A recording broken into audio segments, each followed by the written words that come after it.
Alors vous me permettrez en introduction, comme on est à Paray-le-Monial, un peu d'histoire religieuse sur le cœur de Jésus, parce que nous fêtons aujourd'hui Saint Jean-Eudes. Qui parmi vous connaît Saint Jean-Eudes? Quelques-uns quand même, pas beaucoup, mais quelques-uns. Il est contemporain de Marguerite Marie, mort en 1680. Vous vous rappelez que la dernière des grandes apparitions ici, c'est 1675. Il a une vie bien remplie et il fait partie de ceux que le pape François cite dans son encyclique sur le cœur de Jésus, Dilexit Nos, c'est au paragraphe 113. Il souligne qu'après avoir mené avec ses missionnaires à Rennes une mission très fervente, il réussit à faire approuver par l'évêque de ce diocèse la célébration de la fête du cœur adorable de notre Seigneur Jésus-Christ. C'était, dit encore le pape François, la première fois que cette fête était officiellement autorisée dans l'Église. Après, il est connu pour avoir fait le lien entre le cœur de Marie et le cœur de Jésus. Et si vous avez souvent les deux cœurs comme enlacés, eh bien, ça vient de Saint Jean-Eudes. Parce qu'auparavant, il avait proposé la fête du Saint-Cœur de Marie. Et cette fête fut adoptée dans ce diocèse ici, le diocèse d'Autun, en 1648. Donc on sait que Marguerite Marie n'a sans doute pas connu, encore moins rencontré Jean-Eudes, mais elle a sans doute célébré dans le monastère ici la fête du Saint-Cœur de Marie. Parmi ses nombreuses activités, Jean-Eudes a fondé une congrégation destinée à la formation des prêtres dans les séminaires. On les appelle les eudistes et ils font encore du bien dans un certain nombre de séminaires en France et dans le monde. Ce matin, on a entendu aussi en première lecture le livre des Juges, ce qu'on pourrait appeler la vocation de Gédéon. Le Seigneur le bénit pour qu'il délivre Israël des Madianites. Et le livre des Juges fait ce récit du peuple élu entre l'entrée en Canaan et la période de la royauté, quand il met à sa tête un chef politique et militaire valeureux, un juge. Il y a eu la période des patriarches, après il y a eu les juges, et après il y a eu les rois, avec les prophètes. Avec la vocation de Gédéon, on retrouve un schéma habituel d'un appel vocationnel. On le retrouve dans la plupart des vocations, encore aujourd'hui. En particulier des vocations de prêtres et de consacrés, en 3 étapes, l'appel, la crainte et l'assurance de la présence de Dieu. L'appel. L'ange du Seigneur lui apparut et lui dit « Le Seigneur est avec toi, vaillant guerrier ». La crainte, Gédéon lui répondit « Pardon, mon Seigneur, si le Seigneur est avec nous, pourquoi tout ceci nous est-il arrivé ?» Alors, parenthèse, c'est quand même une réponse bien actuelle que vous et moi, on entend souvent dans nos discussions avec des non-croyants, ceux qui n'ont pas rencontré Dieu encore. Si Dieu existait, cela ne serait pas arrivé. Et la Bible est pleine de ces lamentations bien humaines. On pense à Job, à beaucoup de psaumes.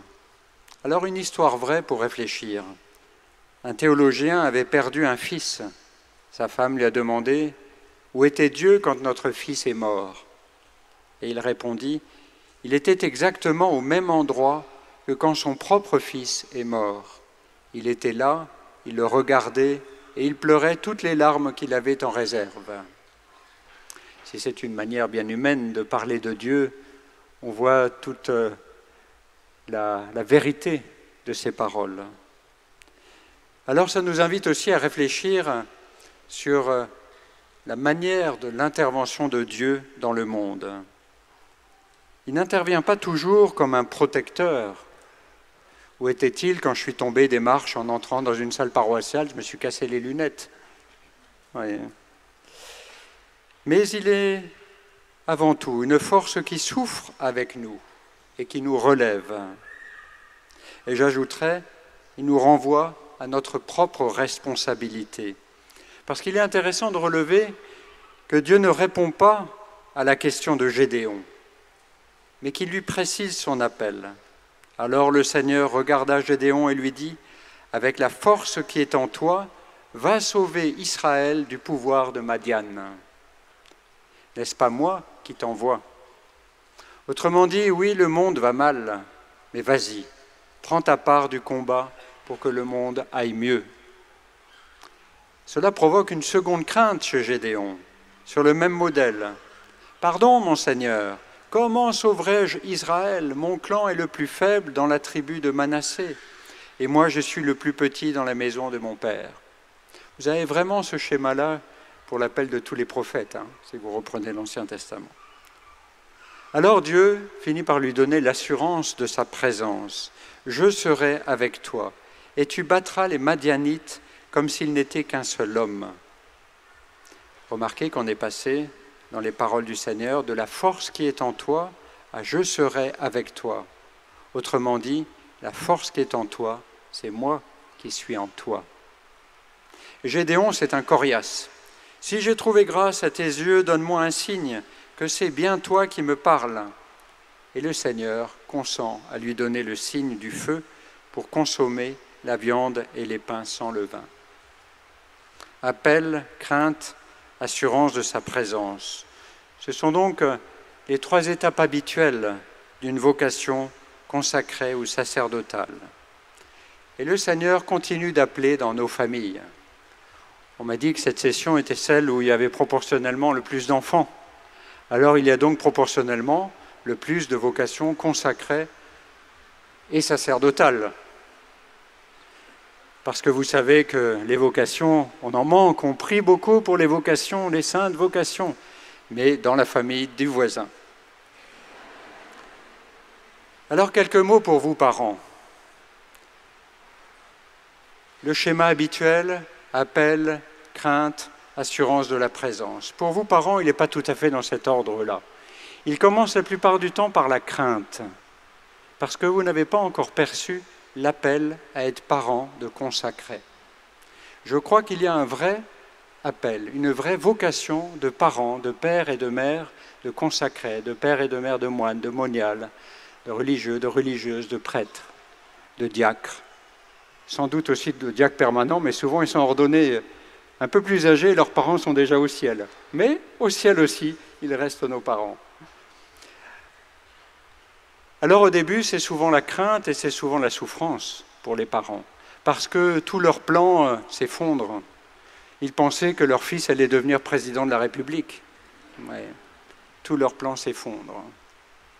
Au bout de quelques années, il a fallu quelques années, j'ai reçu une belle lettre de ma maman qui me disait « Xavier, j'ai dit mon oui, sois heureux. » Voyez. Il a fallu quelques années pour qu'elle dise oui à cette vocation de mère, de prêtre. Et après, je vous assure que les relations ne sont pas les mêmes qu'avec les autres enfants. Les parents de prêtres ou de religieuses, religieux, consacrés, ont une relation particulière avec cet enfant-là. J'allais dire souvent d'un autre ordre. On est au-delà de la simple filiation. Alors oui, parmi vous, il y a des vocations de prêtres, de consacrés, de religieux, religieuses, moines, moniales. Mais vous savez, une chose que m'ont appris les paysans, moi j'ai toujours été curé ou évêque en campagne, c'est qu'on ne tire pas sur les carottes pour les faire pousser. Alors, ce serait pire aussi que de dire à votre enfant, moi j'ai une vocation de prêtre, vous voyez, de père de prêtre ou de mère de prêtre, ça veut dire qu'il faut que tu entres au séminaire. Vous voyez. Ça arrive moins aujourd'hui que dans le temps, ça fait du dégât, mais ça peut encore arriver chez certains. Donc surtout, si un enfant vous dit, plus tard, je pense peut-être être prêtre, la bonne réponse est de lui dire, écoute, tu gardes ça pour toi pour l'instant. Tu fais tes études et on en parlera après. C'est exactement ce que mes parents m'ont dit quand à l'âge de 12 ans, en rentrant de la retraite de profession de foi, je leur ai dit plus tard, je serai prêtre. J'ai fait les études, je suis revenu après. Ça ne m'avait pas quitté, évidemment. Mais ils avaient raison, c'était respecter ma vocation. Et garder le secret du roi, c'est d'éviter aussi de se mettre une étiquette futur prêtre. Voyez. Alors je reviens à l'Évangile après cette longue parenthèse. Parce que cet appel, ce récit de Gédéon, il me semble qu'il est aussi valable pour chacune de nos vocations. Un dimanche, en fin de visite pastorale, dans la petite ville de Tallard, où il y a un aérodrome, une gentille paroissienne vient me voir et me tend une enveloppe. « Bonjour Monseigneur, on voudrait vous faire un cadeau. » Je me dis « Oh là là !» parce que je savais ce qui était arrivé à un de mes prédécesseurs, Monseigneur Lagrange, c'était un saut en parachute, plus exactement un saut en chute libre. On veut vous offrir un saut en chute libre, en tandem, filmé, etc. Bon, je vous remercie beaucoup, j'ai pris l'enveloppe, on va réfléchir. Hein. Voilà. J'ai passé quelques semaines à réfléchir, puis j'ai fini par appeler un de mes frères évêques, dont le sport préféré, c'était justement de venir à Tallard et faire de la chute libre. La chute libre montait à, je ne sais pas, je ne me rappelle plus, 3000 mètres, et puis vous descendez, et le parachute s'ouvre juste quand il faut pour que vous écrasiez pas, quoi. Ouais. Et il m'a dit, en fait, tu as plus de danger de prendre ta voiture pour aller à l'aérodrome que de sortir de l'avion. Alors je me suis rappelé que Monseigneur Lagrange, un de mes prédécesseurs, avait mis un but pastoral, que ce n'était pas juste pour la gloriole d'avoir fait un saut en chute libre. Le but pastoral de l'époque, c'était pour je ne sais plus quel JMJ, dire aux jeunes, allez, lancez-vous, venez au JMJ, venez rencontrer le pape avec moi. Le sens pastoral que j'ai trouvé, c'est celui des vocations. Parce que finalement, entrer au séminaire, entrer dans un noviciat, entrer dans les fiançailles, c'est un peu un saut en chute libre. On est obligé de faire confiance. Moi, j'ai fait confiance au moniteur auquel j'étais accroché. Faire confiance à Dieu pour une vocation sacerdotale ou consacrée. Faire confiance à son futur époux, sa future épouse. C'est un saut dans la confiance. Et de temps en temps, je crois qu'il nous faut faire ces sauts dans la confiance. Jésus, j'ai confiance en toi. Voilà l'appel de Dieu en ce beau jour de la fête de Saint-Jean-Eudes. Faire confiance en l'amour surabondant de Dieu. Il est bien exprimé par Jésus à ses apôtres qui, ayant tout quitté pour le suivre, s'inquiètent de leur part d'héritage. Celui qui aura quitté à cause de mon nom des maisons, des frères, des sœurs, un père, une mère, des enfants ou une terre, recevra le centuple et il aura en héritage la vie éternelle. Jésus, j'ai confiance en toi.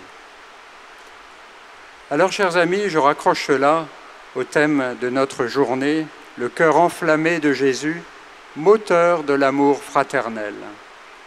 Parce que c'est seulement si j'ai une confiance totale en Jésus, en Dieu, que je peux aimer en vérité, que je peux laisser tomber toutes mes craintes dans l'amour fraternel, dans l'amour conjugal, dans l'amour social. Aimer infiniment de Dieu comme mon frère et ma sœur en humanité.